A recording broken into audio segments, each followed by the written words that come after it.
مرزا غلام قادیانی کون تھا؟ دہلا دینے والے حقائق جانیے احمد عیسیٰ کی زبانی۔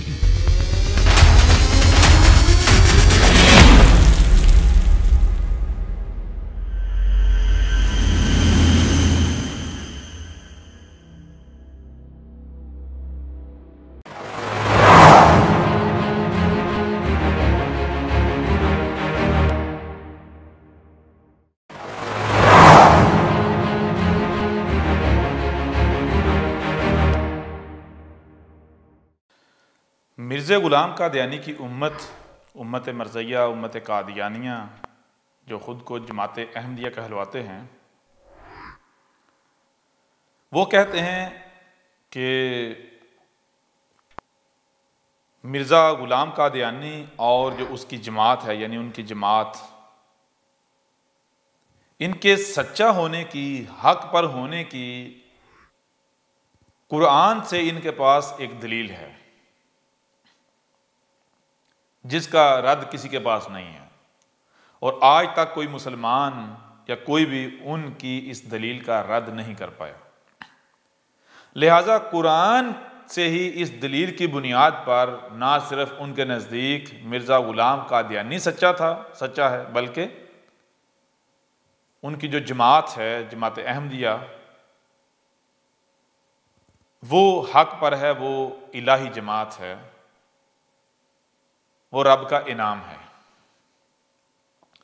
اب اس کے لیے جو وہ قرآن سے دلیل پیش کرتے ہیں، وہ دلیل ہے سورہ النور ہے، اس کی آیت کا نمبر ہے 55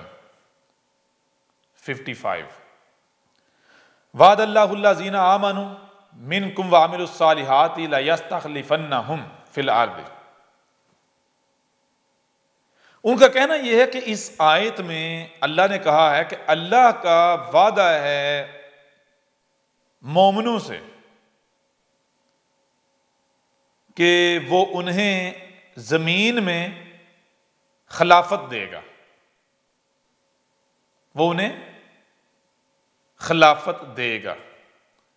اب وہ کہتے ہیں کہ اے لوگوں دیکھو، اور جو اپنی جماعت کے لوگ ہیں ان کو بھی وہ اسی بنیاد پر وہ اپنے اس گروہ کا حصہ بنائے ہوئے ہیں کہ دیکھو اس قرآن میں اللہ نے کہا ہے کہ جو مومن ہیں ان کے ساتھ اللہ کا وعدہ ہے کہ وہ ان کو خلافت دے گا۔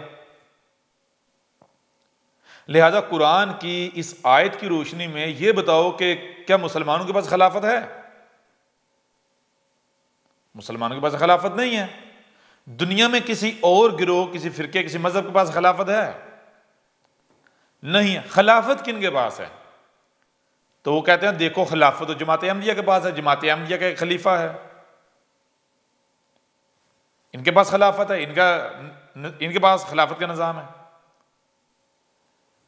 تو کہتے ہیں اب جب کہ خلافت جماعت احمدیہ کے پاس ہے، امت مرزیہ، امت قادیانیہ کے پاس ہے، تو پھر قرآن کی روشنی میں تو یہ مومن ہوئے، یہ مومنوں کی جماعت ہوئی، یہ الہی جماعت ہوئی۔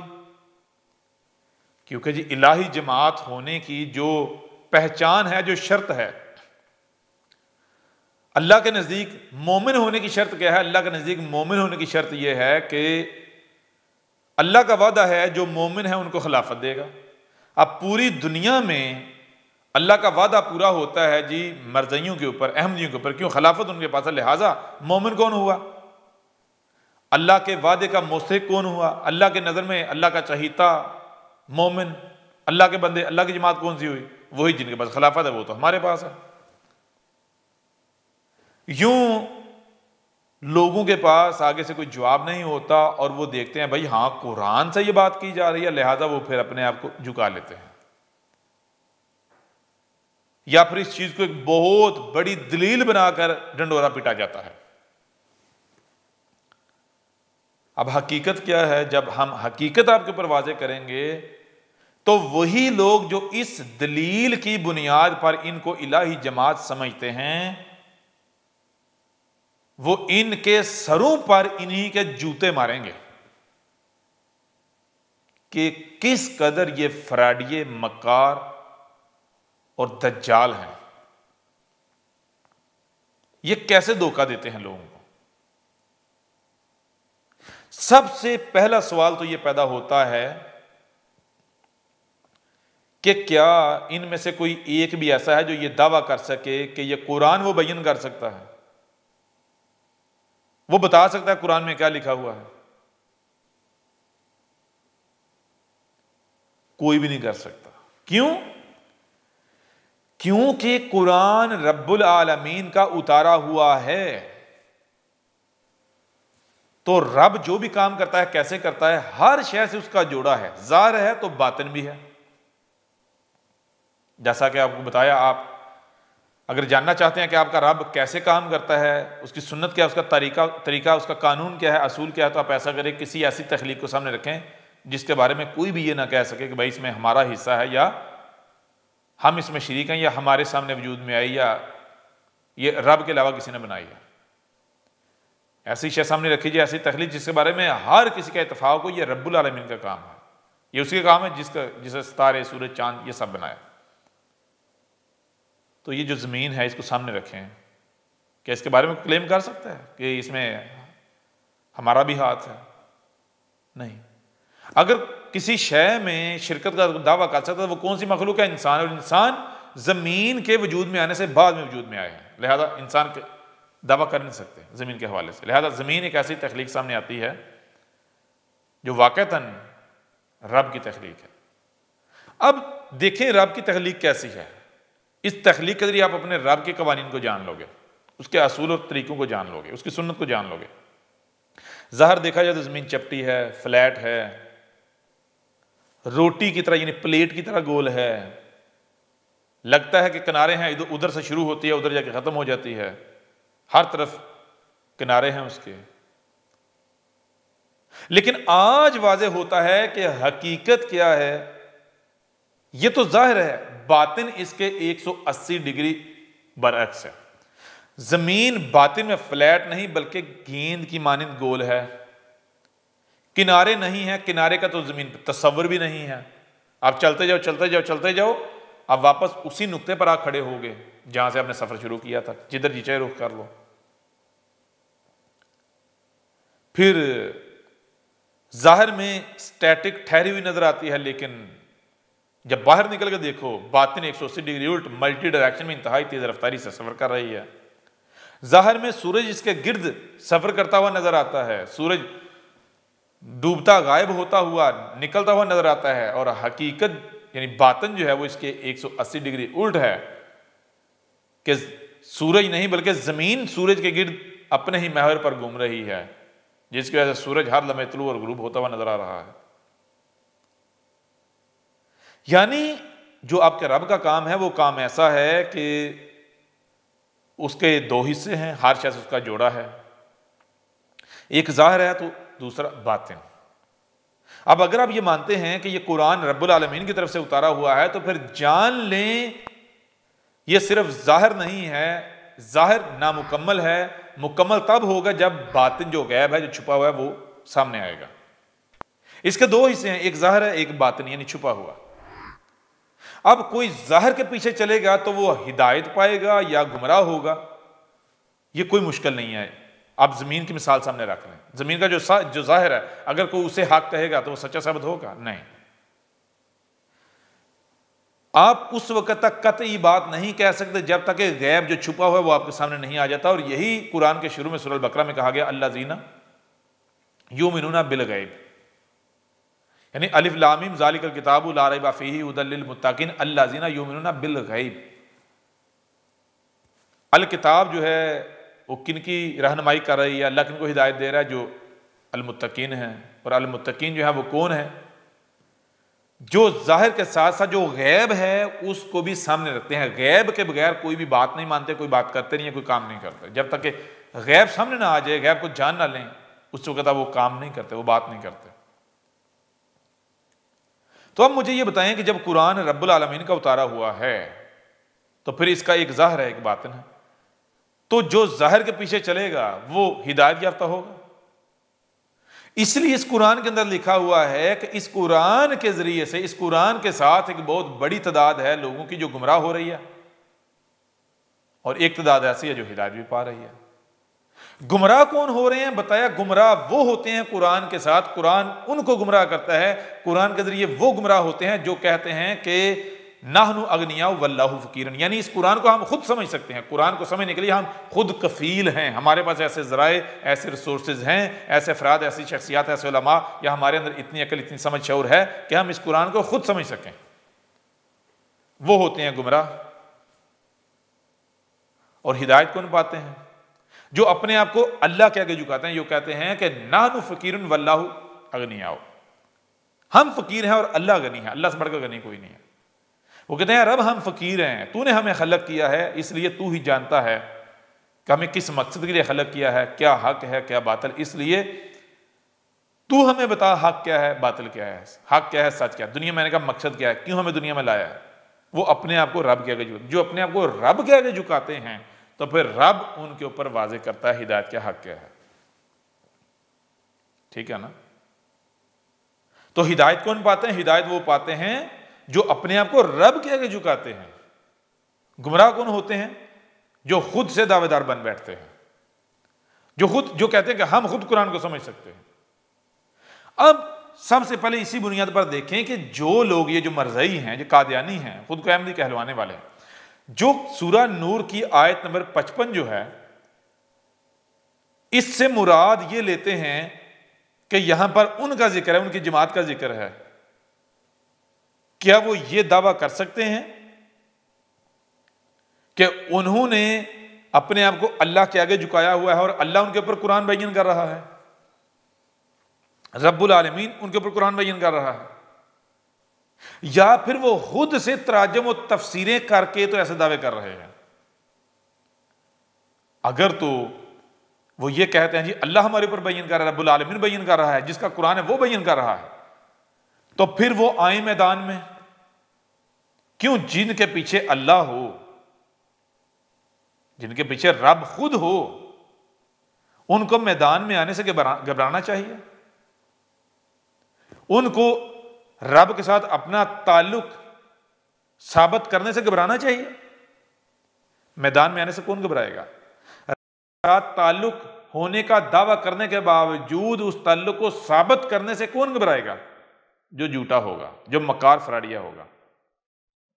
لہٰذا اگر تو ان کا رب کے ساتھ تعلق ہے، ان کو رب قرآن سکھا رہا ہے، رب نے ان کے اوپر قرآن بیان کیا ہے، رب نے بتایا ہے ان کو کہ یہ دیکھو یہ تمہارا ذکر ہے، تو پھر میدان میں آئیں۔ اگر میدان میں نہیں آتے تو یہ تو فراڈیے ثابت ہو جاتے ہیں، نمبر ایک۔ نمبر دو، یہ دعویٰ کر ہی نہیں سکتے، کیونکہ سامنے کون ہے؟ اگر سامنے انسان ہے تو پھر یہ دعویٰ کر سکتے ہیں ہاں جی ہمیں رب سکھا رہا ہے، لیکن جب سامنے رب خود آ گیا ہے تو کون ہے جو رب کے مقابلے پر آ سکے؟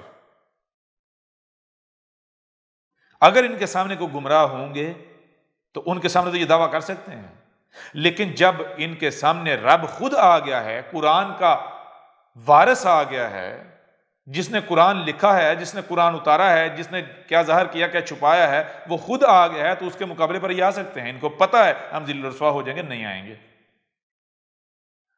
تو میں آپ سے سوال کرتا ہوں، جو جانتے ہی نہیں ہیں قرآن میں کیا لکھا ہے کیا نہیں، قرآن جن کی پراپرٹی نہیں، قرآن نے جن کے بارے میں کہا ہے کہ ایسے لوگ تو میرے ذریعے سے گمراہ ہوتے ہیں، وہ سچے ہوں گے، وہ حق پر ہوں گے، ان کی بات صحیح ہوگی، سوال ہی پیدا نہیں ہوتا۔ کیونکہ آپ خود دیکھیں وہ ظاہر کے پیچھے چل رہے ہیں، لمبی چوڑی بحث کی ضرورت نہیں۔ اس آیت سے اپنے آپ کو مومن ثابت کرنے والے وہ تو اس آیت کا ظاہر لے رہے ہیں، اور جو ظاہر بھی لے رہے ہیں وہ بھی دھوکے اور فراڈ سے کام لے رہے ہیں۔ ظاہر بھی مکمل نہیں لے رہے، کم از کم ظاہر بھی مکمل لے لیتے۔ اگر ظاہر مکمل لے لیتے پھر بھی یہ دھوکہ نہ دے پاتے، انہوں نے دھوکے پر دھوکہ کیا، ظاہر لیا وہ بھی نامکمل۔ تو یہ الہی جماعت ہو سکتی، الہی بندے ہو سکتے ہیں، سوال ہی پتہ نہیں ہوتا۔ یہ بہت بڑے فراڈیت، دجال اور مکار لوگ ثابت ہوتے ہیں، پہلی بات۔ دوسری بات، اب ہم آپ کے اوپر واضح کرتے ہیں کہ باطن کیا ہے اس آیت کا اور ظاہر کیا ہے۔ ظاہر باطن نہ صرف یہ دونوں پہلو سامنے رکھتے ہیں، بلکہ ان کی روشنی میں آپ کے اوپر نہ صرف حق بالکل کھل کر واضح ہو جائے گا کہ حق کیا ہے، یہاں کس جماعت کا، کن لوگوں کا ذکر ہے، بلکہ یہ بھی واضح ہو جائے گا کہ یہ امت مرزیہ، امت قادیانیہ، مرزا غلام قادیانی کا قائم کردہ گٹر کس قدر غلیظ گٹر ہے، یہ کس قدر اپنے باپ مرزا غلام قادیانی کی طرح فراڈی مکار اور دجال ہیں، ٹھیک ہے، لوگوں کے مال کھانے والے دنیا کے گندے غلیظ ترین لوگ ہیں، ٹھیک ہے، ان سے بڑا دہشت گرد کوئی اور نہیں ہے۔ تو آئیں قرآن کی طرف، سورہ نور جو ہے اس میں کیا ہے، آیت نمبر 55 ہے، اس میں کہا وعد اللہ، وعدہ تھا اللہ، اللہ ہے، اللہ زینہ ایسے لوگ آمنو کہ جو اللہ کی بات کو خود اپنی مرضی سے مان رہے ہیں، منکم تم میں سے، وعاملوا اور عمل کر رہے ہیں، الصالحات اصلاح کرنے والے، لا یستخلفنہم فی الارض کہ ان کو زمین کا خلیفہ، زمین میں خلافت دیا جانا اللہ کا وعدہ ہے۔ وعد اللہ، اللہ نے یہ وعدہ کر دیا ہے، کیا وعدہ کر دیا ہے؟ اللہ زینہ آمنو، ایسے لوگ جو مان رہے ہیں کس کی بات؟ اللہ کی بات۔ منکم تم میں سے، صرف یہی نہیں، وَعَامِلُوا الصَّالِحَاتِ اور عمل کر رہے ہیں کون سے؟ صالحات، اصلاح کرنے والے، تو ان کو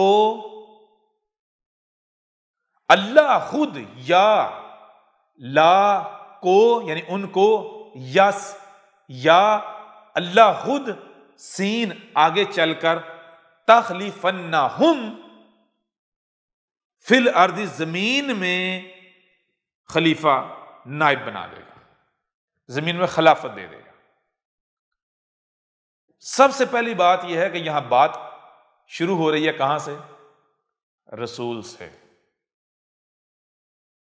کیوں؟ کیونکہ جب تک رب جو ہے وہ بشری صورت میں، رسول کی صورت میں سامنے نہ آئے اور لوگوں کی اپنی زبان میں، یعنی جو قوم، جو لوگ زمین میں اللہ کے نائب بننا چاہتے ہیں، ان میں انہی کی زبان میں حق ہر لحاظ سے کھول کھول کر واضح نہ کر دے، تب تک یہ وعدہ پورا ہی نہیں ہو سکتا، ٹھیک ہے نا؟ یہ وعدہ پورا ہی تب ہو سکتا ہے کہ جب رب ہر لحاظ سے، ہر پہلو سے کھول کھول کر واضح کرے کہ یہ کام کرو گے تو پھر میں تمہارے ساتھ وعدہ کرتا ہوں تو میں یہ انعام دوں گا۔ اس وجہ سے یہ چیز مشروط ہے رسول کے ساتھ، نمبر ایک۔ نمبر دو، اس کی وجہ یہ ہے کہ جب رب وعدہ کر رہا ہے تو رب کو پہلے ایک اگزامپل بھی تو سامنے رکھنی چاہیے نا، لوگوں کو یہ چیز خود کر کے دکھانی چاہیے۔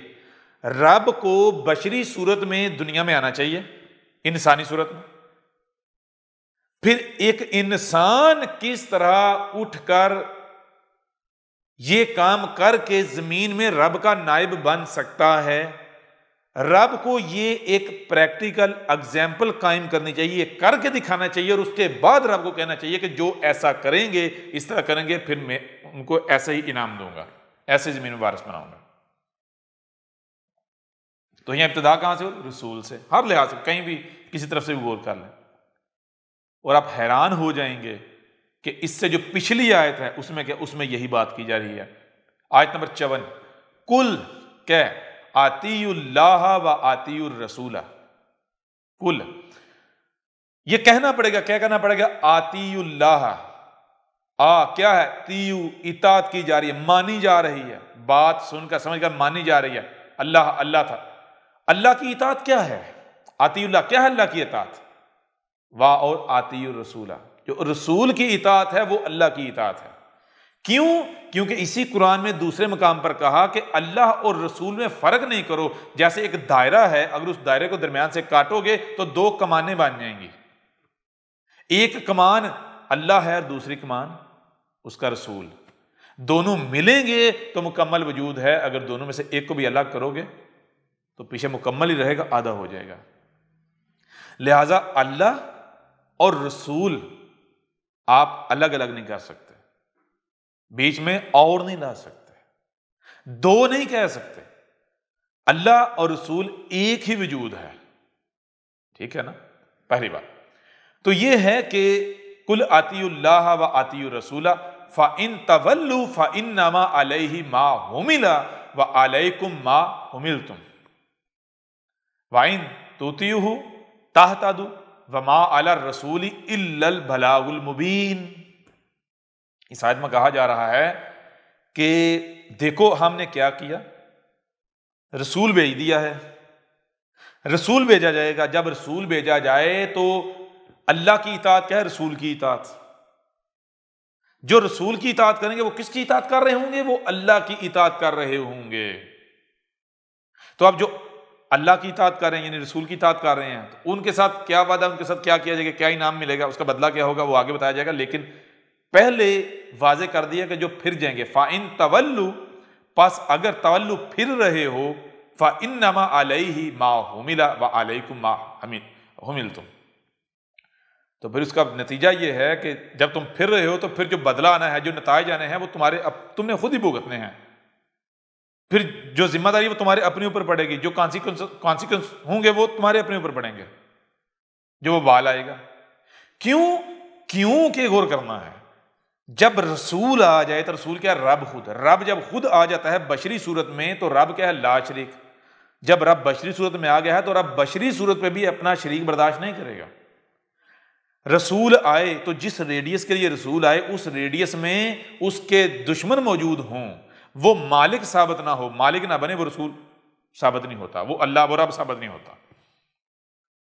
تو جب رسول آ جاتا ہے جس ریڈیس کے لیے آتا ہے تو رسول کو زمین کا وارث بنایا جانا، زمین میں نائب بنایا جانا، یہ قانون ہے اللہ کا۔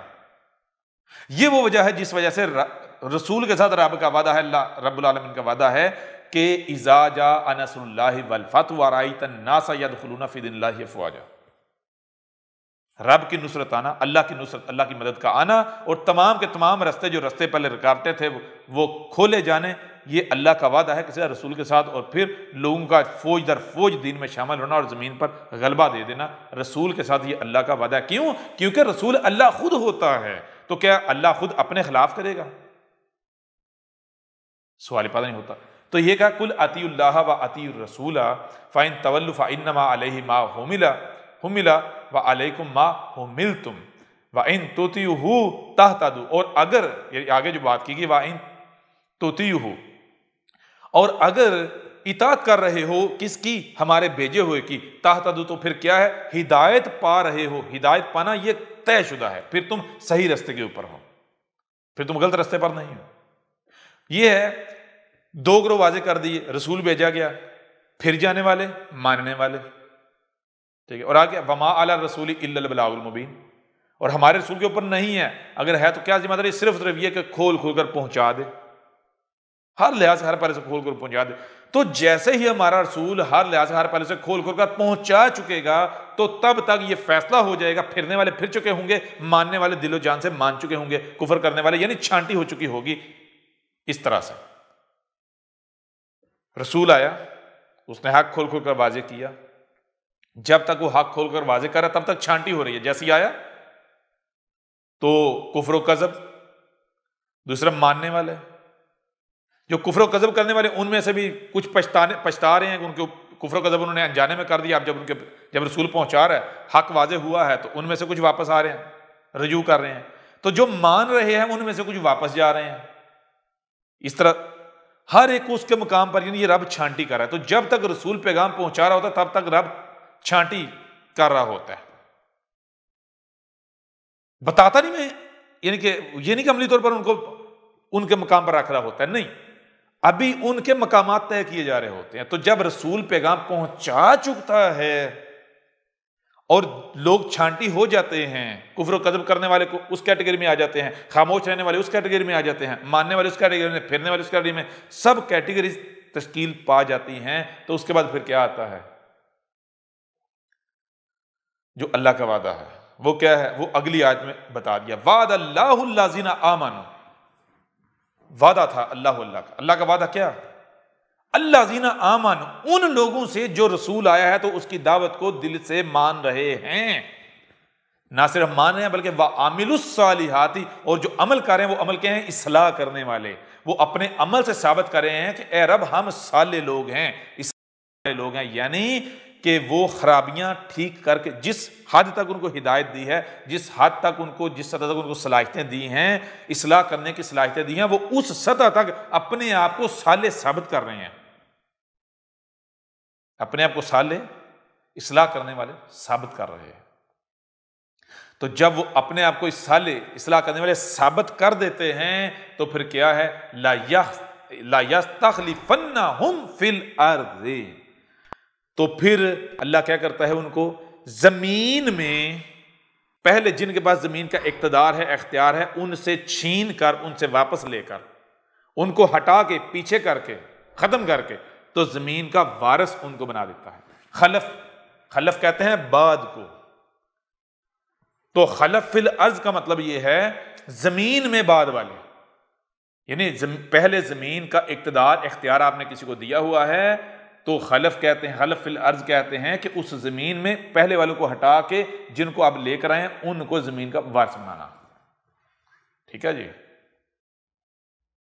اس کو ایک مثال سمجھ، مثال کے طور پر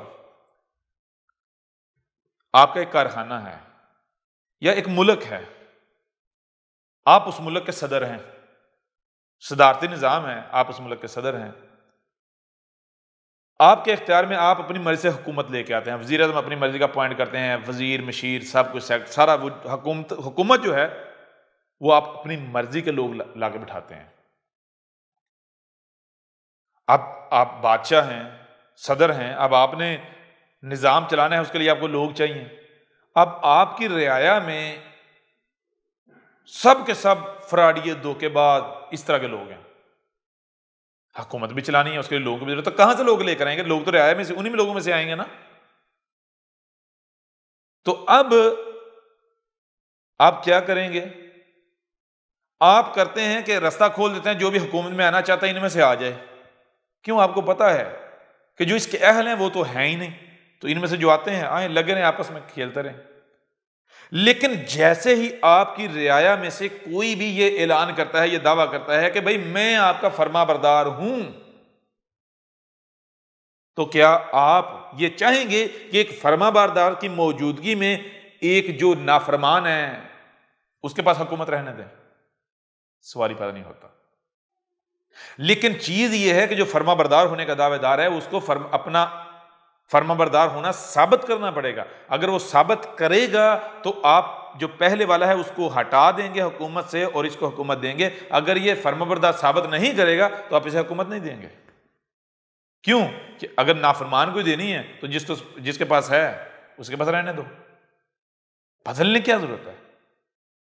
نافرمان کو پھر ہم نہیں دیں گے، اس کو اگر چاہیے تو یہ پھر ان کے ساتھ لگا رہے، یہ آپس میں لگے رہے۔ ہم اسے دیں گے جو ہمارا فرما بردار ہے، ورنہ ہم پیچھے ہو کے بیٹھ جائیں گے، اس وقت تک پیچھے رہیں گے جب تک کہ ہمارا فرما بردار کوئی آ نہیں جاتا۔ ٹھیک ہے نا؟ تو اب کیا ہے؟ اب یہ ہے کہ آپ اس وقت تک صبر کرتے ہیں، یہ اسی طرح دیکھتے رہتے ہیں، تماشا دیکھتے رہتے ہیں کہ نافرمان آ رہے ہیں، حکومت کر رہے ہیں، اس وقت تک تماشا دیکھتے ہیں جب تک کہ آپ کا جو ملک ہے اس کی سلامتی کو خطرہ لاحق نہیں ہو جاتا۔ جب آپ کو یہ نظر آنا شروع ہو جائے کہ اب بس، اب اگر مزید ان کے ہاتھ رہنے دیا تو یہ تباہ کر دیں گے پکڑ کے، تو پھر آپ کیا کریں گے؟ پھر آپ خود ایک ٹیم تشکیل دیں گے۔ ٹھیک ہے نا؟ اور اس ٹیم، تو جو ٹیم آپ خود تشکیل دیں گے، کیا اس ٹیم کو آپ نائب خلیفہ خلافت دیں گے یا نہیں؟ جو پہلے جن کے پاس حکومت ہے ان کو ہٹا کے، اپنے اختیارات کا استعمال کرتے ہوئے ان کو ہٹا کے، تو جو آپ اپنی تیار کردہ ٹیم ہے اس کو وارث بنائیں گے یا نہیں بنائیں گے؟ حکومت دیں گے یا نہیں دیں گے؟ بالکل عین اسی طرح جب ضلال مبین ہوتی ہیں تو رب کہتا ہے ٹھیک ہے کھیلتے رہو، لگے رہو، تو خود ہی ایک دوسرے کے ساتھ لڑتے بڑھتے ہیں، حکومتیں حاصل کرتے ہیں۔ لیکن جب اس وجہ سے فساد اس قدر بڑھ جاتا ہے کہ اب مزید برداشت نہیں کیا جاتا، رب الصبور ہے، صبر کرنے والا، صبر کرتا ہے، صبر کر رہا ہے، لیکن ہر شے کی اجل بھی ہے۔ تو جب صبر کی اجل آ جاتی ہے تو پھر رب کیا کرتا ہے؟ رب وہی پہلے تو رب دیکھتا رہتا ہے کہ ان میں سے کوئی اٹھے صالح، اپنے آپ کو صالح ثابت کرے، میں دوں صالح ثابت۔ بہت سارے گروہ، بہت ساری جماعتیں اٹھتی ہیں لیکن اپنے آپ کو صالح ثابت نہیں کر پاتے۔ تو پھر بالآخر جب وہ وقت آتا ہے تو رب کیا کرتا ہے؟ رب پھر خود سامنے آتا ہے، خود اپنی ایک ٹیم تشکیل دیتا ہے۔ اس ذریعے سے نہ صرف رب پریکٹیکل یہ دکھاتا ہے کہ دیکھو اس کے بعد جب جب بھی وقت آئے تو جو اس سیڑھی پر چڑھیں گے تو یہ منزل پائیں گے۔ ٹھیک ہے، نہ صرف رب یہ پریکٹیکل کر کے دکھاتا ہے بلکہ پھر رب اپنا وعدہ پورا بھی کرتا ہے بعد میں بھی۔ ٹھیک ہے نا؟ تو یہاں یہ بات ہو رہی ہے کہ رسول بھیجا گیا ہے، یہاں بات ہو رہی ہے رسول کی اور اس کی دعوت کو ماننے والوں کو ان کو زمین میں خلف نائب بنائے جانے کی۔ کس رسول کی؟ قرآن میں اساطیر الاولین نہیں ہے، قرآن میں آپ کا ذکر ہے، قرآن کے نزول سے لے کر اسات کے قیامت تک کا ذکر ہے۔ یہاں یہ ذکر ہو رہا ہے اس رسول کا جس کی بعثت کا وعدہ کیا گیا تھا، جو کہ سورہ جمعہ میں بھی ہے اور پورے قرآن میں موجود ہے۔ کون سا رسول؟ اس کی ایک آسان پہچان ہم آپ کے سامنے رکھ دیتے ہیں، بہت ہی آسان پہچان ہے۔ یہاں جس رسول اور اس رسول کی دعوت کے ماننے والوں اور ان کو زمین کا وارث بنائے جانے والوں کا ذکر ہے، کن کا؟ قرآن میں دوسرے مقام پر بتا دیا۔ یہ سورہ توبہ ہے، 9 نمبر سورت، اس کی آیت کا نمبر ہے 70 یعنی 70۔ کہا جا رہا ہے الم یاتہم نباء الذین من قبلہم قوم نوح وعاد وثمود وقوم ابراہیم واصحاب مدین والمؤتفکات آتتہم رسلہم بالبینات فما کان اللہ لیظلمہم ولکن کانوا انفسہم یظلمون۔ یہاں اس آیت میں بتایا جا رہا ہے عالم یاتیہم، کیا لم نہیں، یاتیہم، وہ جو آگے آنے والے لوگ ہیں۔ قرآن کے نزول کے وقت کہا تھا کہ آگے آنے والی جو قوم ہے جن کے پاس کیا آ جائے گا؟ نباء الذین من قبلہم،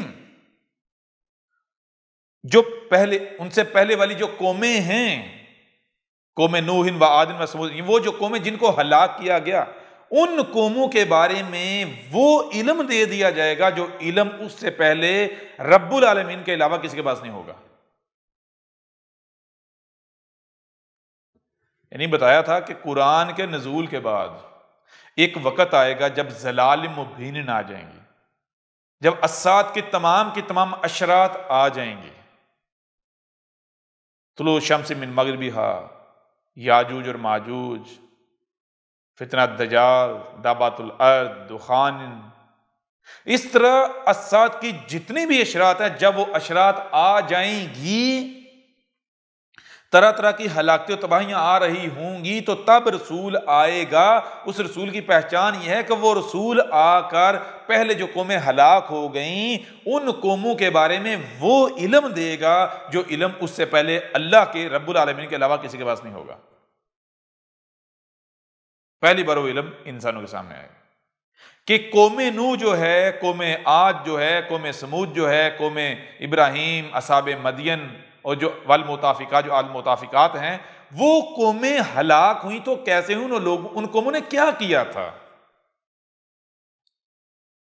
مثال کے طور پر آج انسان اس سٹیج پر پہنچ چکا ہے، وہ جانتا ہے کہ آسمان و زمین میں اگر ایک پتا بھی ہلتا ہے تو اس کی کوئی نہ کوئی کاز ہوتی ہے، بغیر کاز کے یعنی بغیر وجہ کے پتا بھی نہیں ہلتا۔ دوسری طرف نیچر انتہائی ذہین ہے، کائنات بہت ذہین ہے، ٹھیک ہے، اتنی ذہین ہے کہ یہ جو آپ کو ذہانت ملی ہے اسی کائنات سے ملی ہے۔ آپ کی جو آپ کی ذہانت ہے یہ کائنات کے مقابلے میں ایسا ہی ہے جیسے سمندر سے ایک قطرہ، اتنی ذہین ہے کائنات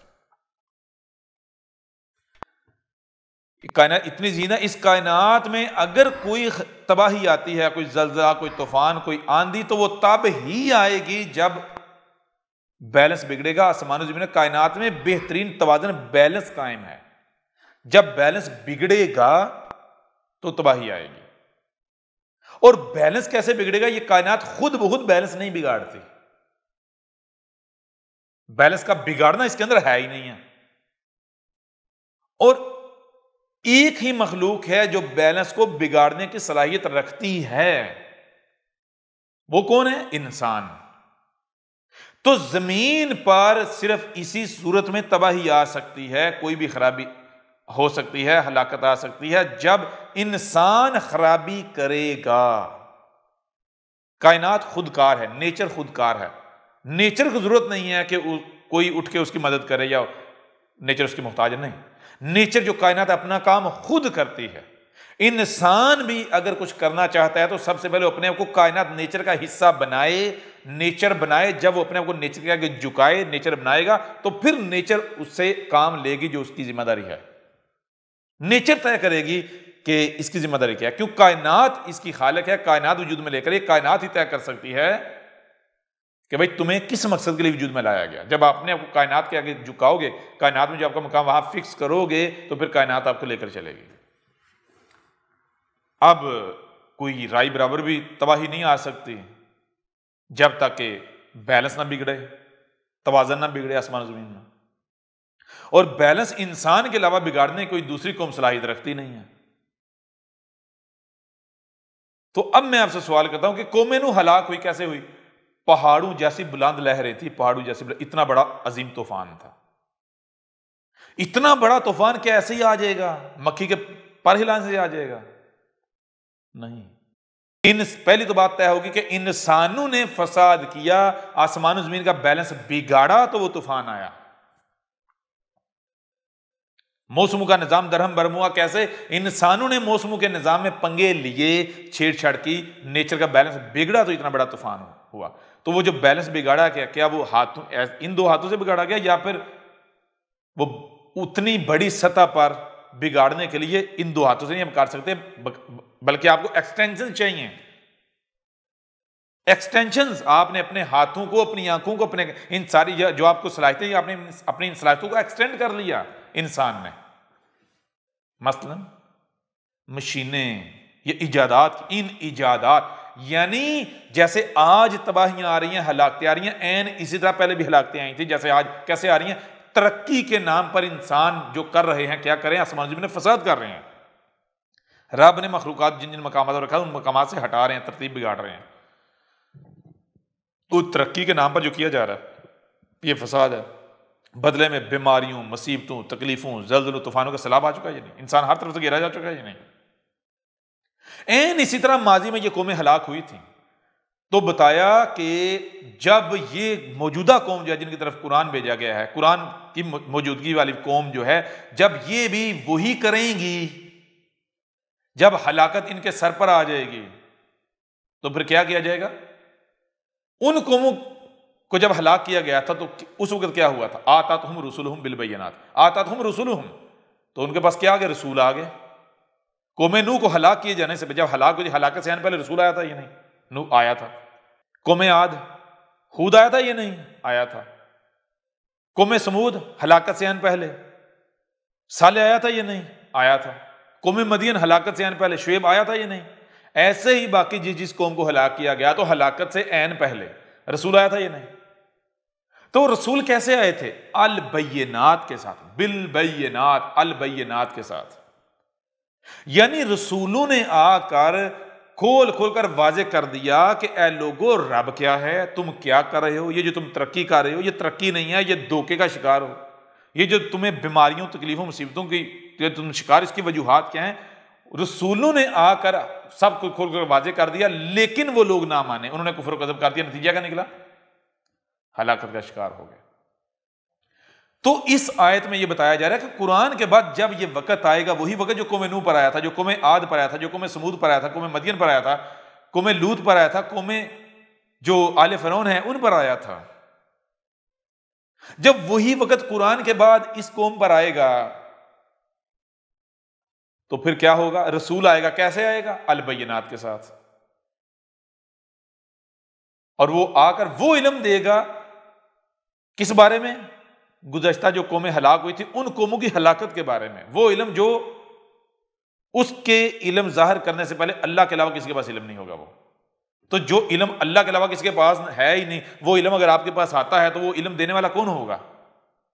ظاہر سی بات ہے جو شے اللہ کے علاوہ کسی کے پاس ہے ہی نہیں، وہ اگر سامنے آتی ہے، وہ اگر دی جاتی ہے تو وہ دینے والا اللہ ہے، اللہ کے علاوہ دے ہی نہیں سکتا۔ یعنی وہ جو سورہ نور میں ذکر کیا جا رہا ہے رسول کے آنے کا، اور جو اس رسول کی دعوت کو دل و جان سے تسلیم کریں گے، اپنے آپ کو اپنے عمل سے صالح ثابت کریں گے، تو ان کو زمین کا وارث بنایا جائے گا۔ وہ رسول کون سا ہے؟ آ جانے والا۔ اس کی پہچان کیا ہے؟ یہ ایسی ایک دوسری آیت ہے۔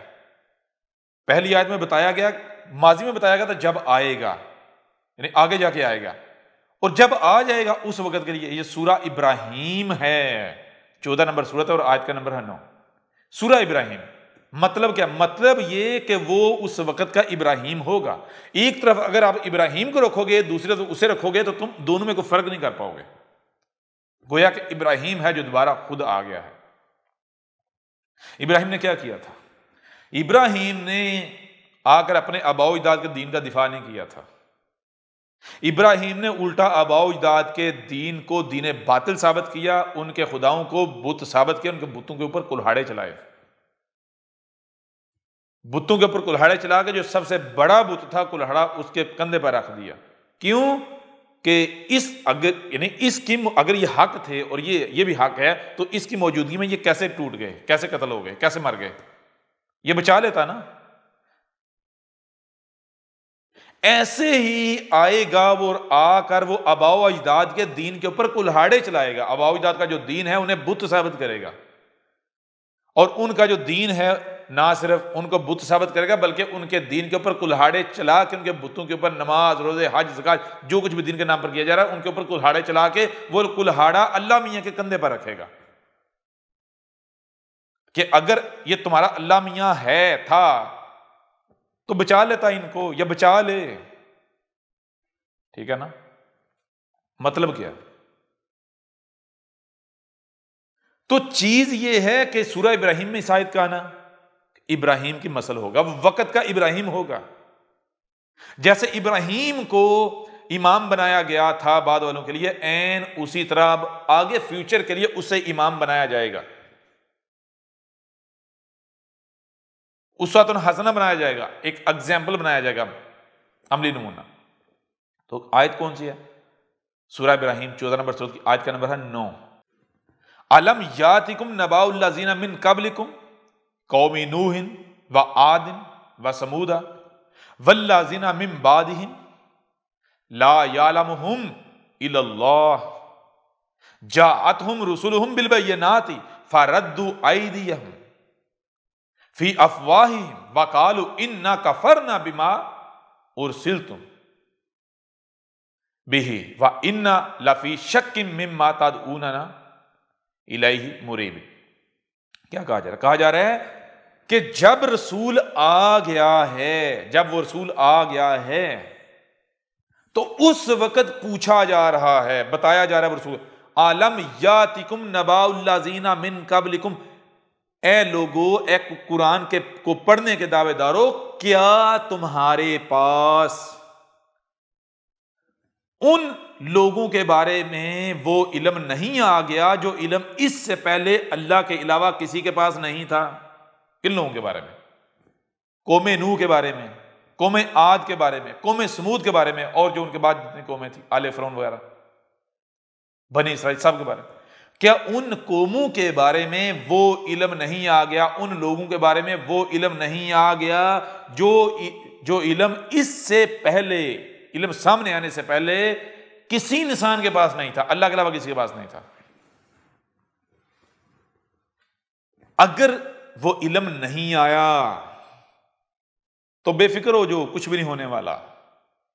لیکن اگر آ گیا ہے، عالم یاتکم، کیا نہیں تم میں تمہیں سے دو ٹانگوں والا ہمارا بھیجا ہوا آ گیا، نبأ الذین، جو تمہیں نبا دے رہا ہے، وہ علم جو علم اللہ کے علاوہ کسی کے پاس نہیں، من قبلکم، ان لوگوں کے بارے میں جو تم سے پہلے تھے، قوم نوح کے بارے میں، قوم عاد کے بارے میں، سمود کے بارے میں، قوم سمود تھے، والذین من بعدہم، اور جو ان کے بعد والے تھے، لا یعلمہم، یہ جو قومیں ہیں ان کے بارے میں کسی کو نہیں ہے علم، کسی کو علم نہیں کہ ان قوموں کے پاس کیا تھا، انہوں نے کیا کیا، کیسے ہلاک ہوئی، کسی کے پاس علم نہیں ہے ان قوموں کے بارے میں، الا اللہ، اللہ ہے جس کے پاس علم ہے، سوائے اللہ کے کسی کے پاس یہ علم نہیں ہے۔ لہٰذا جب یہ علم تمہارے پاس آ جائے تو جان لو وہ اللہ خود ہوگا، وہ اللہ کی طرف سے آیا ہے۔ ظاہر ہے جو علم اللہ کے علاوہ کسی کے پاس ہے ہی نہیں، وہ دے سکتا کوئی؟ تو مجھے یہ بتائیں، اب قرآن کہہ رہا ہے کہ جب وہ رسول آئے گا اس وقت انسانوں سے، جس قوم میں آئے گا، جن کے لیے آئے گا، ان کو انہی کی زبان میں اللہ پوچھ رہا ہے، رب پوچھ رہا ہے کہ کیا تمہارے پاس گزشتہ ہلاک شدہ اقوام کے بارے میں وہ علم نہیں آ گیا جو علم اس سے پہلے اللہ کے علاوہ کسی کے پاس نہیں تھا؟ اگر نہیں آیا تو سوئے رہو، کچھ بھی نہیں ہونا، بے فکر ہو جو، لیکن اگر آ گیا ہے تو گدھے کے بچوں کان کھڑے کر لو۔ جاءتہم رسلہم بالبینات، وہ جو قومیں تھیں ان کے پاس بھی کیا آئے تھے؟ ان میں انہی سے رسول آئے تھے البینات کے ساتھ۔ قوم نوح میں نوح آیا جب ان کو ہلاک کیا جانا تھا۔ کب آیا تھا؟ جب ان کو ہلاک کیا جانا تھا۔ وہ قوم کیا کر رہی تھی؟ یہ واحد احمد عیسیٰ ہے جس نے آ کر ہر پہلو سے کھول کر واضح کر دیا کہ جسے جو تم آج ترقی کہتے ہو یہ صرف تم نے نہیں کی، یہ وہ قومیں بھی کر چکی اور تم سے 90% بڑھ کر تھیں۔ وہ بھی اس کو ترقی سمجھتے، لیکن یہ ترقی نہیں، یہ بہت بڑا دھوکہ ہے جس کا وہ شکار ہو گئی۔ الدجال دنیا کا سب سے بڑا فتنہ انسانوں کے ہاتھوں سے خلق کیا ہوا، ٹھیک ہے نا؟ تو بتائیں یہ علم کس نے آ کر دیا؟ کیا یہ علم مرزا غلام قادیانی نے آ کر دیا؟ قرآن کہہ رہا ہے جس سچے نے آنا ہے اس کی پہچان یہ ہے کہ وہ گزشتہ ہلاک شدہ اقوام جو ہیں، قوم نوح، قوم عاد، قوم سمود اور باقی جتنے قومیں ہیں جن کو ہلاک کیا گیا، آل فرعون، بنی اسرائیل، اس طرح سے ان قوموں کے بارے میں وہ علم دے گا جو علم اس سے پہلے اللہ کے علاوہ کسی کے پاس نہیں ہوگا۔ تو کیا مرزا غلام قادیانی اس آیت پر پورا اترتا ہے؟ کیا یہ آیت مرزا غلام قادیانی کی تصدیق کر رہی ہے، یا پھر یہ آیت تو احمد عیسیٰ کی تصدیق کر رہی ہے؟ واحد پوری دنیا میں واحد احمد عیسیٰ ہے۔ کیوں؟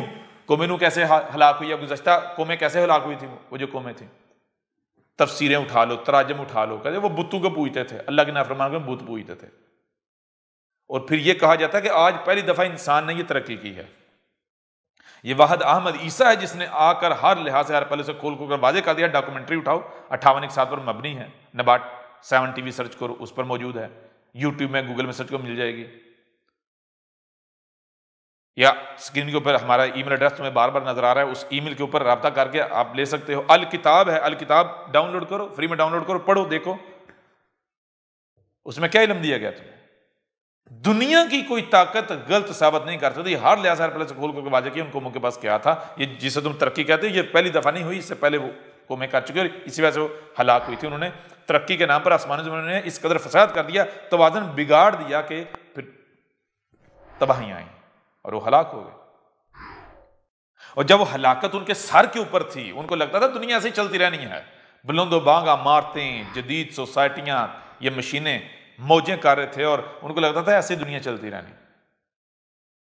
رسول آیا، نوح نے آ کر حق کھول کر واضح کیا کہ یہ ترقی نہیں ہے، یہ تم دجال کا شکار ہو چکے ہو، فتنہ دجال کا، مارے جاؤ گے، ہلاکت تمہارے سر کے اوپر۔ وہ نہیں مان رہے تھے، وہ اندھوں کی طرح ایک دوسرے پیچھے چل رہے تھے، نہیں کہتے ساتھ ہونے کے ساتھ ہیں، کچھ بھی نہیں ہونے جا رہا، یہ اتنی عمارتیں، بلڈنگیں، کارخانے، مشینیں یہ ختم ہو جائیں گی، کیسے ممکن ہے؟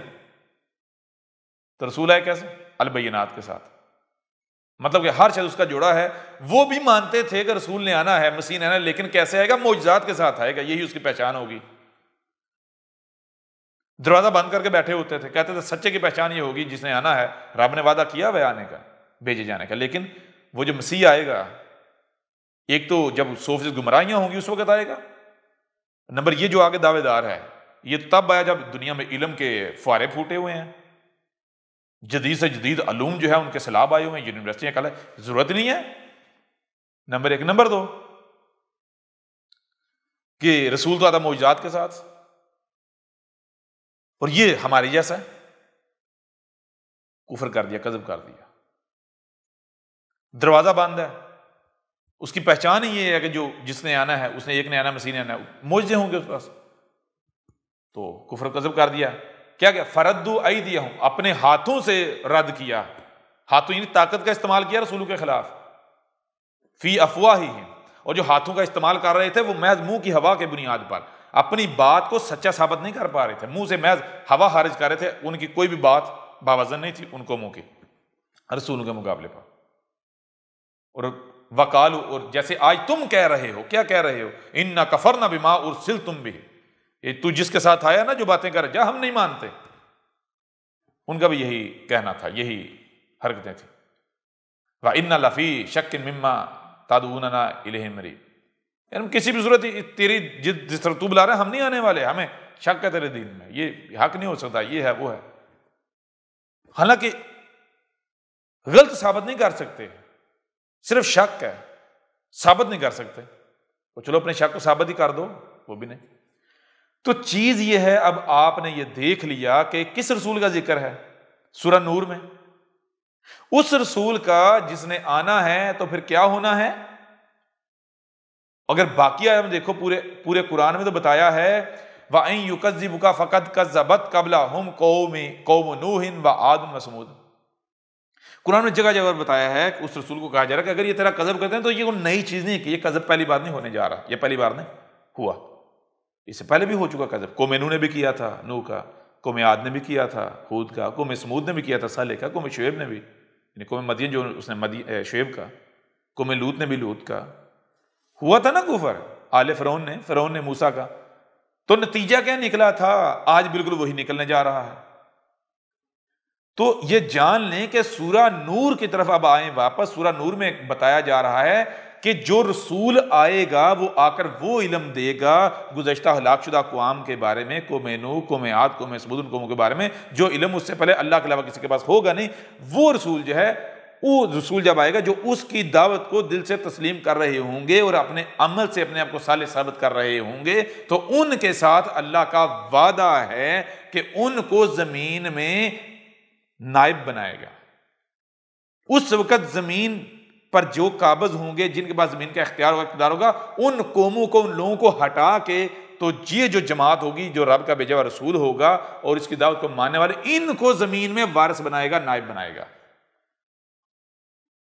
کیسے؟ غور کیجئے گا. کَمَا اسْتَخْلَفَ الَّذِينَ مِن قَبْلِهِمْ، کہا ہے کہ بالکل عین اسی طرح زمین میں ان کو وارث بنایا جائے گا، زمین کے نائب بنایا جائے گا.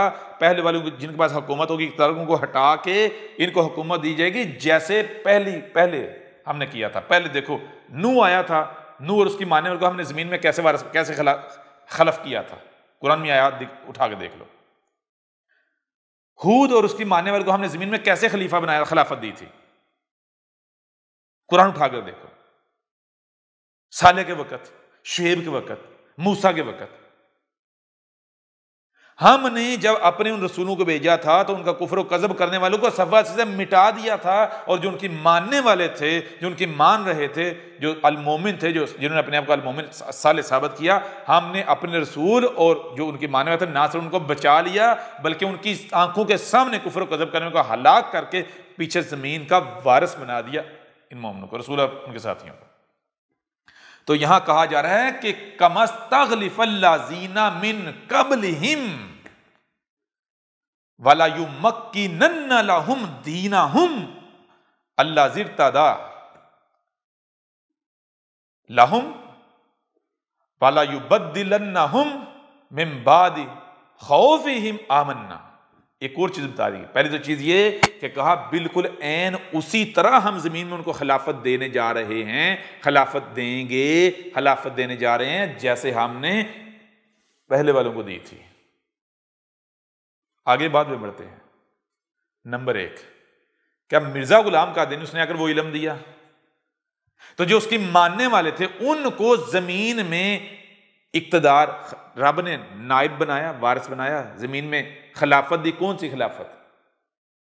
اگر یہ وہی خلافت ہے جس کو خلافت کہتے ہیں تو کیا نوح اور اس کے ماننے والوں کو بھی ایسی خلافت ملی تھی؟ ہود اور اس کے ماننے والوں کو ایسے ہی خلافت ملی تھی اور ایسے ہی ملی تھی؟ یعنی گزشتہ جن کو خلافت ملی تھی، قرآن میں جن کا ذکر ہے، رسول اور ان کے ماننے والوں کو، کیا ان کو ایسی اور اسی طرح خلافت ملی تھی؟ اگر ایسی ان کی بھی ایسی خلافت تھی اور اسی طرح ملی تھی تو پھر یہ جو امت مرزیہ ہے، قادیانیہ، دنیا کا غلیظ ترین گٹر، ان کی خلافت الہی ہے اور یہ حق ہے۔ اگر ان کو ایسے نہیں ملی اور ایسی خلافت نہیں تھی تو پھر یہ کیا ہے؟ اس سے بڑا کوئی فراڈ، دجل اور کوئی ہے ہی نہیں۔ تو آج دنیا کا کوئی مرزائی، کوئی قادیانی آئے میدان میں ثابت کرے کہ یہ جو جس کو یہ خلافت کہتے ہیں یہ عین اسی طرح کی خلافت ہے جیسی نوح کو ملی تھی، جیسی ہود کو ملی تھی، جیسی صالح کو ملی تھی، جیسی شعیب کو ملی تھی، جیسی لوط کو ملی تھی، جیسے موسیٰ اور ان کے ماننے والے، ان رسولوں کے ماننے والے کو ملی تھی۔ ثابت کر دیں۔ اور ان کو عین اسی طرح ملی ہے جیسے ان کو ملی تھی۔ نور اس کے ماننے والوں کو کیسے ملی تھی؟ نوح آیا تھا، اس نے آنکھ کھول کر واضح کیا تھا، وہ لوگ نہیں مانے تھے، عذاب آیا تھا، اس قوم کو صفحہ سے مٹا دیا گیا تھا اور نور اس کے ماننے والوں کو زمین کا وارث بنا دیا گیا تھا، خلیفہ بنا دیا گیا تھا۔ کہاں جائیں گے؟ کہاں جائیں گے؟ نمبر 1 آگے بڑھیں۔ نمبر 2 وَلَا يُمَكِّنَنَّ لَهُمْ، کہا ان کو مکن، حکومت دی جائے گی۔ کہا وہ جو خلافت ہے نا، مزے کی بات دہلا کے رکھ دیں گے، کہا وہ جو خلافت ہے وہ مکن ہوگا، زمین میں حکومت، طاقت، اختیار۔ تو جس کو یہ خلافت کہتے ہیں، کیا یہ مکن ہے، طاقت اختیار ہے زمین میں، فی الارض، پوری زمین میں، پورے گلوب پر؟ کیا یہ جو ان کی قادیانیوں کی خلافت ہے، کیا یہ پوری زمین میں مکن، حکومت ہے ان کی؟ اور پوری زمین کیا، یہ تو جس گھر میں رہتے ہیں، جس گٹر میں ہگتے ہیں، وہ ان کے اقتدار میں نہیں آتا۔ تو یہ کہاں سے قرآنی خلافت ہو گئی، الہی خلافت ہو گئی؟ چلو آگے بڑھو۔ صرف انہیں مکن نہیں دیا جائے گا، لہم دینہم، تو ان کا جو دین ہے، رسول اور جو اس کی ماننے والے، یہ جو جماعت ہے، یہ جو گروہ، یہ جو امت ہے، ان کے دین کو بھی مکن دیا جائے گا۔ پوری زمین پر یہی ایک دین ہوگا، سب ادیان مٹا دیے جائیں گے۔ اب آپ کو یہ بھی سمجھ جائے گی واقعتاً یہ آج کا ذکر ہے۔ کیوں؟ کیونکہ روایات اٹھا کر دیکھو، محمد نے کیا کہا تھا؟ محمد نے کہا تھا جان لو ذل کرنین 2 ہیں، یعنی تاریخ میں رب کے قانون میں صرف 2 ایسی شخصیات ہیں جن کو پوری زمین کا وارث بنایا گیا، پوری زمین کی حکومت دے گی، مکن دیا گیا۔ ایک گزر چکا ہے، داؤد کا بیٹا سلیمان، ذل کرنین۔ دوسرا عیسیٰ ہوگا جس کو پوری زمین کا اقتدار دیا جائے گا۔ عیسیٰ آئے گا تو یہ تاریخ میں پہلی دفعہ ایسا ہوگا کہ زمین سے تمام کے تمام ادیان مٹ جائیں گے، صرف ایک ہی دین رہے گا، عیسیٰ کا، بس۔ رب مٹا دے گا، تمام ادیان کا نام و نشان مٹا دے گا۔ آ رہی سمجھ نہیں آ رہی؟ اس آیت میں کیا ہے؟ وَلَا يُمَكِّنَنَّ لَهُمْ دِينَهُمْ الَّذِي ارْتَضَىٰ، اور وہ دین کیسا ہوگا؟ وہ دین ایسا کہ کوئی بھی اس پر اعتراض نہیں کر سکے گا، ہر کوئی اس دین پر راضی ہوگا۔ دین کسے کہتے ہیں؟ طریقے کو، فارمولے کو، ٹھیک ہے نا؟ کیا کرنا ہے، کیا نہیں کرنا، کیا کھانا ہے، کیا پینا ہے، کیسے کرنا ہے، کیسے کیا اگانا ہے، طریقہ۔ دین ہر شے کو اس کے مقام پر رکھنا ہے۔ تو یہ جو رسول اور اس کی جو جماعت ہے، جس شے کو جس مقام پر رکھے گی تو ہر کوئی راضی ہوگا، اختلاف نہیں کرے گا، اعتراض نہیں کرے گا۔ کب مکن دیا جائے گا؟ کب دیا جائے گا؟ یہ نہیں کہ رسول مار کھپ جائے گا، گزر جائے گا، نہیں۔ اگر تو نوح مار کھپ گیا تھا، اس کے بعد صدیوں بعد جب اس کی جماعت کو ملا تھا مکن 100 یا 300 سال بعد، تو ایسا ہوگا۔ اگر نوح کے وقت ایسا نہیں ہوا تھا تو جو نوح کے وقت ہوا تھا وہ ہونا ہے۔ پھر آگے لہم و اور لا یبدلنہم، ہم ان کو بدل دیں گے، ہم ان کو بدل دیں گے۔ رسول اور اس کی جو جماعت ہے، جو گروہ ہے، ہم ان کو بدلیں گے۔ کیسے بدلیں گے؟ کیا ان کا بدلنا؟ من بعد خوفہم آمنا، وہ اس سے پہلے خوف کی حالت میں ہوں گے۔ خوف کی حالت میں ہم ان کی خوف کی حالت کو امن میں بدل دیں گے۔ خوف میں آپ کب ہوتے ہیں؟ جب کوئی دوسرا آپ کے اوپر حکومت کر رہا ہوتا ہے، جب کسی کے ماتحت ہوتے ہیں، جب آپ کمزور ہوتے ہیں۔ خوف تب دور ہوتا ہے جب آپ طاقت میں آ جاتے ہیں، اقتدار میں آ جاتے ہیں، قوت میں آ جاتے ہیں۔ تو قرآن کہہ رہا ہے کہ جب ہمارا رسول آئے گا، وہ جماعت، وہ امت قائم ہو رہی ہوگی، تو وہ دنیا کے کمزور ترین لوگ ہوں گے۔ اگر بظاہر دیکھا جائے تو سب سے زیادہ خوف ان کو ہونا چاہیے، تو وہ اپنے عمل سے ثابت کریں گے۔ تو ہم کیا کریں گے؟ ہم ان کی خوف کی حالت کو بدل دیں گے حالت امن میں۔ کیسے؟ ظاہر سی بات ہے، اگر آپ کو نیچے سے اٹھا کے زمین کا وارث بنا دیا جائے، خوف رہے گا؟ تو ذرا امت مرزیہ، اے دین قادیان، گٹر کے کیڑو، مرزا غلام قادیانی کے کیڑو، ذرا سامنے ہو میدان میں، اور اپنے پپٹ کو، وہ تمہارا کارٹون ہے اوپر، جس کو تم خلیفہ کہتے ہو، خلیفۃ اللہ، اسے کو اب میدان میں آئے، سامنے تھوڑی غیرت پکڑے، اسے کو بے غیرتی کی کوئی انتہا ہوتی ہے، سامنے آئے، ذرا ثابت کرے وہ تمہاری کون سی حالت بدلی ہے۔ یہ واحد وہ آیت ہے جس کو لیپ کر تم ڈنڈورے پیٹ رہے تھے، تم نے گلے میں ڈول ڈالا ہوا تھا، یہ دیکھو قرآن میں خلافت خلافت خلافت، کن کو خلافت ملی؟ ہمارے پاس خلافت ہے۔ او گدھے کے بچوں، تم جس کو خلافت کہتے ہو، یہ خلافت، یہ مذاق ہے ہاں؟ اس کا مطلب کیا؟ اس کا مطلب تمہیں تو یہی نہیں پتا خلافت کہتے کسے ہیں۔ تمہارا تو ہے کہ کسی نے بوتل کے اندر موتر کر کے اوپر لکھ دیا ایپل جوس، اور تم خوشی سے دوڑے چلے گئے، واہ واہ واہ کیا بات ہے، اور تم نے وہ موتر پیا۔ جب تم نے وہ موتر پیا تو اس کے بعد جب تمہارے سامنے ایپل جوس لایا گیا، تم نے ایپل جوس لانے والے کے اوپر فتوے لگا دیے، جوتے لے کے اس کے پیچھے پڑ گئے، یہ ہمیں کیا پلا رہا ہے جوس کے نام پر، حالانکہ خود ایپل جوس کے نام پر موتر پی رہے ہیں۔ تم لوگ موتر پی پی کے موتر کے اتنے عادی ہو چکے ہو کہ تمہیں پتہ ہی نہیں جوس کہتے کسے ہیں، ٹھیک ہے نا؟ خلافت خلافت خلافت، دن رات خلافت خلافت کے رٹے لگا لگا کے تمہیں پتہ ہی نہیں خلافت کہتے کسے ہیں۔ او گدھے کے بچوں، تم دنیا کے بے وقوف ترین لوگ ہو، دنیا کے بے وقوف، اتنی تمہارے اندر عقل نہیں، اتنی سینس نہیں۔ قرآن میں کیا لکھا ہوا ہے اور تم کس کو خلافت بنا کے بیٹھے ہوئے ہو؟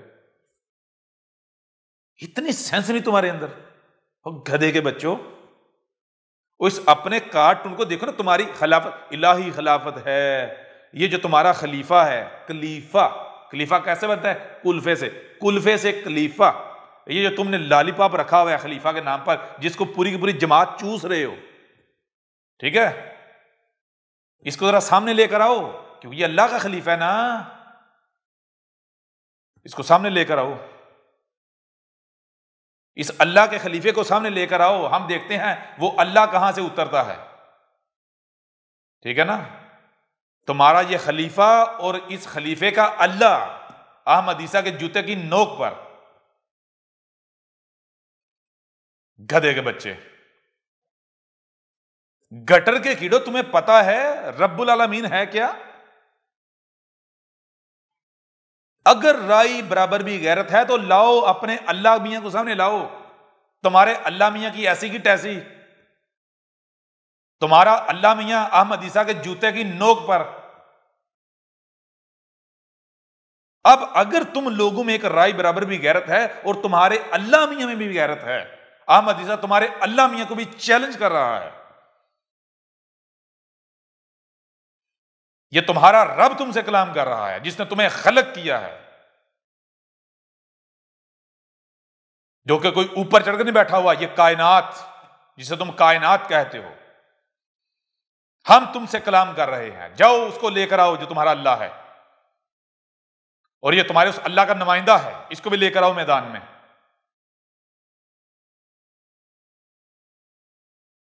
دیکھتے ہیں ہم کہاں سے تم اپنے آپ کو سچا ثابت کرتے ہو۔ اب اگر تمہارا اللہ میدان میں نہیں آتا تمہارا یہ خلیفہ، یہ لالی پاپ جو تم نے رکھ کے چوس رہے ہو پوری جماعت، پورا گروہ، اگر یہ سامنے نہیں آتا تو تمہارے اللہ اور تمہارے اس کارٹون سے بڑا بے غیرت اس روئے زمین پر کوئی ہے ہی نہیں. ٹھیک ہے نا؟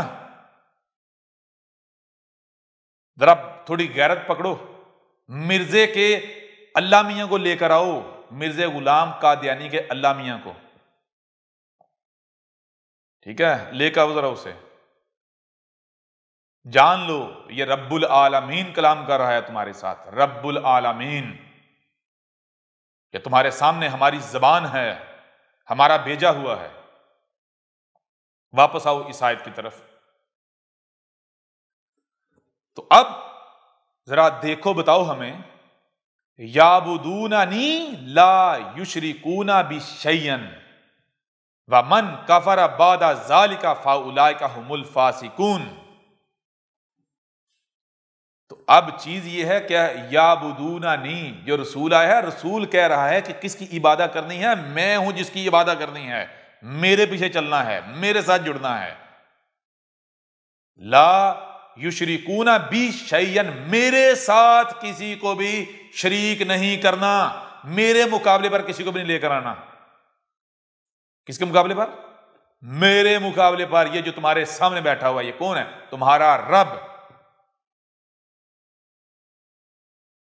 یہ تم ہمارا تھوڑا سا حصہ دیکھ رہے ہو، یہ ہماری آیت ہے، ٹھیک ہے؟ میں تمہارا رب تم سے کلام کر رہا ہوں. میرے علاوہ کسی کے ساتھ بھی تم جڑو گے تمہیں کوئی جائے پناہ نہیں ملنے والی. وہی بچے گا جو میرے ساتھ جڑے گا. اب کا مطلب کیا ہے؟ عین بے دال. جو عین ہے، عین کیا ہے؟ جو حقیقت میں اپنا وجود رکھتا ہے، نہ کہ غین. اس کی وجہ سے کوئی دوسرا دعوے دار ہو جائے، نہیں، اس کی وجہ سے کسی دوسرے کا وجود بنے، نہیں. عین، عین کیا ہے؟ یہی کائنات جسے تم کہتے ہو. بے دال، بے کہتے ہیں ساتھ لنک ہونا اور دال فکس ہو جانا، ٹھیک ہے نا؟ یعبدوننی، ایک ہی رستہ ہے تمہارے پاس، وہ یہ کہ میری عبادت، میرے ساتھ جڑ جاؤ.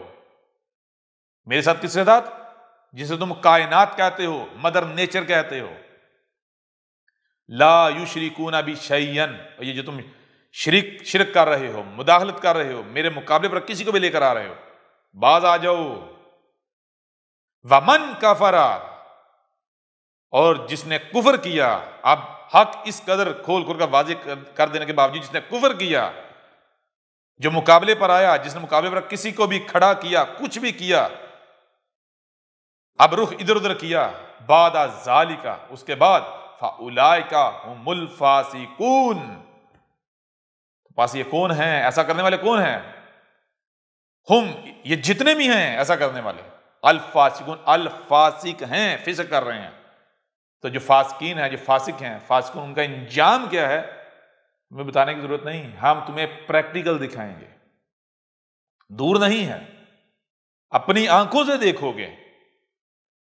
یہ کوئی مرزا کذاب نہیں بیٹھا ہوا، ہر شے سے اس کا جوڑا ہے. سچا ہے تو کذاب جھوٹا بھی. پہلے کذاب آتا ہے پھر سچا آتا ہے. یہی تو سچے کی پہچان ہے، وہ آ کر بتاتا ہے کہ وہ کذاب تھا، وہ کذاب کو آ کے واضح کرتا ہے، ٹھیک ہے؟ کذاب کا سحر وہ آ کے توڑتا ہے، سچا آ کر توڑتا ہے. جہاں تک تمہارے پاس جو دلائل ہیں، ہمارے پاس سوالات آتے ہیں کہ اگر یہ جماعت احمدیہ الہی جماعت نہ ہوتی، رب کا اس پر ہاتھ نہ ہوتا تو 100 سال سے زیادہ عرصہ ہو گیا، یہ کیسے قائم ہے؟ پھیل گئی، یہ ہو گیا، وہ ہو گیا. بے فکر ہو جاؤ، تمہیں ایک ایک سوال کا جواب ملے گا. وہ یہ جو تم جس بنیاد پر اکڑ رہے ہو، یہ مہلت ہم نے دی تھی. اس مرزا غلام قادیانی کذاب الخنزیر نے ہم سے مہلت مانگی تھی. جتنے عرصے کی اس نے ہم سے مہلت مانگی تھی، ہم نے اسے مہلت دی، لے جا، تو کر کے دکھا لے، جو تیرے دعوے ہیں پورے کر کے دکھا. وہ ہمارا بھیجا ہوا نہیں ہے، تو کر کے دکھا اپنے آپ کو ہمارا بھیجا ہوا ثابت، اور وہ کر کے دکھا، زمین میں مکر حاصل کر کے دکھا. دیکھتے ہیں تو کیسے کرتا ہے، تیرے ماننے والے کیسے کرتے ہیں. تو جو مہلت اس نے مانگی تھی وہ مہلت ہم نے دی. اب جب وہ مہلت پوری ہو گئی تو ظاہر سی بات ہے وہ مہلت ہم نے دی ہوئی تھی نا، تو ہم ختم تھوڑی ہونا دیں گے. ہم نے تو بعد والوں کے لیے مرزا غلام قادیانی کذاب کو اور اس کی جماعت کو، گروہ کو نشان عبرت بنانا ہے. یہ تو ہم نے خود ڈیل دی ہوئی تھی تاکہ بعد آگے فیوچر میں کوئی بھی کذاب کھڑا ہونے سے پہلے اپنا انجام سامنے رکھے. اس کی جماعت، اس کا گروہ جو اگر کوئی کھڑا کرنا چاہے تو وہ تمہارے انجام کو بطور عبرت سامنے رکھے، تاکہ بعد میں کوئی اتنی آسانی سے سامنے نہ آئے، کوئی کھڑا نہ ہو. یہ تو ہمارا فیوچر کا بندوبست تھا، فیوچر کی پلاننگ تھی. ٹھیک ہے نا؟ یہ سب تمہارے اوپر واضح کریں گے ہر لحاظ سے، ہر پہلو سے. بہرحال ان آیات سے بھی ہر بات ہر لحاظ سے کھول کر واضح کر دی، اور یہ بھی واضح کر دیا کہ یہ جو اس آیت کی بنیاد پر آج تک دھوکہ دیتے رہے کہ دیکھو جی قرآن میں سورہ نور کی آیت نمبر 55 میں جو اس دین قادیان گھٹر کے نزدیک آیت نمبر 56 ہے 56، اللہ نے کہا ہے کہ جو مومن ہے میرا ان سے وعدہ، میں انہیں خلافت دوں گا. خلافت ملی ہمیں، اس لیے مومن تو ہم ہیں. گدھے کے بچوں آپ آؤ نظر میدان میں، یہ تمہاری خلافت کی حقیقت. دنیا کے بے وقوف ترین لوگ ہو تم، جاہل ترین، گندے غلیظ ترین مکار فراڈی ہے. بہرحال ہم انتظار کریں گے تمہارے اس پپٹ کا، یہ جو کلیفہ ہے مسلسل چوسا جانے والا کلفہ، اور اس کو چوسنے والی اس کی جماعت، دنیا کے غلیظ ترین، گٹر کے غلیظ ترین کیڑے، خود کو احمدی قادیانی مرزائی کہلوانے والے. دیکھتے ہیں کب تمہاری غیرت جاگتی ہے. بہرحال دیکھو تمہارے ساتھ ہوتا کیا ہے. اب تمہارا کاؤنٹ ڈاؤن سٹارٹ، اب اینڈ ہو چکا، بہت ہو گیا، بہت کھا لیا، بہت موجیں تم لوگوں نے لوٹ لی. اب اپنی آخری گنتی سٹارٹ کر دو. نمبر 1، نمبر 2، جو بھی دھمکیاں دیتے ہو، فتوے لگاتے ہو، گالیاں دیتے ہو، یہ تم جو ہمارا بھیجا ہوا احمد عیسیٰ، اس کو نہیں کہتے. یہ تم اپنے اوپر فتوے لگاتے ہو، یہ تم اپنی سزا تجویز کرتے ہو. ہم نے مسلمانوں کو بھی کہا تھا مسلمانوں جان لو، جو احمد عیسیٰ کو کچھ بھی کہے گا، کوئی الزام، کوئی تہمت، جو احمد عیسیٰ کے لیے کوئی سزا تجویز کرے گا، تو سزا تجویز کیوں کرے گا؟ کہ کذاب ہے اس لیے اس کو یہ سزا ملنی چاہیے. اب اگر احمد عیسیٰ کذاب ہے تو وہ سزا ملنی چاہیے، اگر کذاب نہیں تو وہ سزا اسی کو ملے گی جو تجویز کر رہا ہے، الا یہ کہ وہ رجوع کر لے. رجوع کرتا ہے تو بچے گا، ورنہ جو احمد عیسیٰ کے اوپر کسی قسم کا فتویٰ لگائے گا وہ اپنے لیے سزا تجویز کرے گا. ٹھیک ہے نا؟ ہم اسے نشان عبرت بنائیں گے، ذلیل و رسوا کر کے رکھ دیں گے. تو لہذا کر کے دیکھ لو. احمد عیسیٰ کون ہے؟ کیا آپ احمد عیسیٰ کو جانتے ہیں؟ احمد عیسیٰ وہ ہے جس نے ان باتوں پر سے پردہ اٹھایا ہے جس پر آج ہر کوئی اختلاف کر رہا ہے. حق اور باطل کی پہچان اب انتہائی آسان. آج ہی الکتاب کو ڈاؤن لوڈ کریں. مزید ویڈیوز کے لیے احمد عیسیٰ کے یوٹیوب چینل کو وزٹ کریں اور چینل کو سبسکرائب کرنا مت بھولیے گا.